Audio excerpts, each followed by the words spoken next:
Hey there, internet friend, it's Jason from Drink the Paint Water. Today I've got a really fun project, the first of 3 illustrations for my buddy Luau Lou over at Dandyline Games. He's putting out a Halloween-themed zine for his Dare Luck Club RPG, and it's pretty fun. It's 3 series of doorways. Today's doorway number 1, so let's just jump right on into it, and I'll explain it while we're doing it. Okay, so I started this drawing off just like I do most of my traditional ink drawings, is that I will begin the sketch in a digital drawing program called Procreate on my iPad Pro. And I like doing it digitally just because I can scale things around, move them, erase lines without having to worry about roughing up the paper that I'm actually going to be drawing onto. So I draw that all digitally in Procreate and then airdrop it over to my Macintosh computer. And in Photoshop, I kind of adjust the layers of those blue lines and then print it out onto watercolor paper on my little Epson printer. Sometimes in fact in this case, the lines printed too dark of the sketch, so I had to print it twice, which was no problem. I just flipped the paper over and printed on the back of it. I wanted those blue lines to be nice and light that I could ink over them. And then when this is all done, the blue kind of shows through, but I can take it back into Photoshop and do a filter that blocks out the blue light and air the blue color, and you don't even ever see it. So that's a really cool way to do this.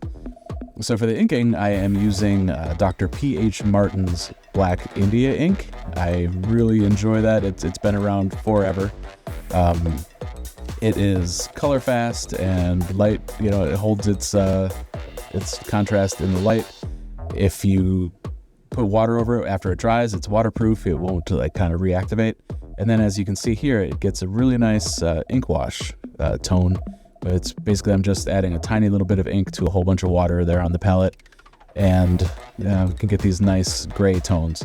And over time, after one layer dries, you can go back in and hit it again with another little loose light layer and build up the shadows, build up the shade really nicely over time. It's kind of zen. I really enjoy doing ink wash.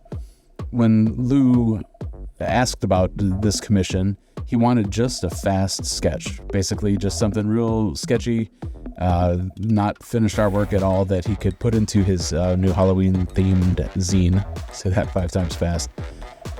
But, my sketches are usually pretty rough, and so I thought that I would go a little bit beyond a rough sketch and just make this a better drawing. So the first door, I said this is going to be a series of 3 different doors being opened on a Halloween night around a neighborhood.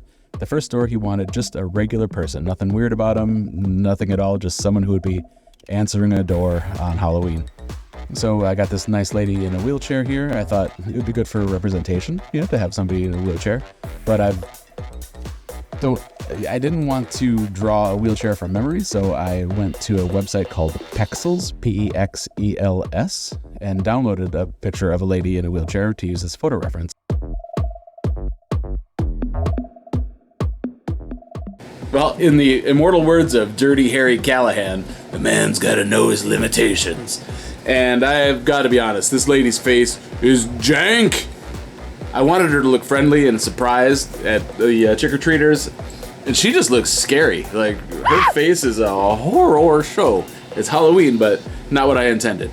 So, by the magic of digital fuckery, I'm gonna scan this, kick it over to my Mac, airdrop it over to my iPad, and use a little tool I like to call Procreate to draw this lady a new face. So let's do that right now, because boo! Can't win them all. All right, sorry, lady. So we're back in Procreate now. Easy as just erasing her old face and sketching in a new one, just with digital pencil first and then some digital inks. And, I think she looks a lot more friendly. What do you think? Let me know down in the comments. And stick around, try this next video. The algorithm picked it specifically for you.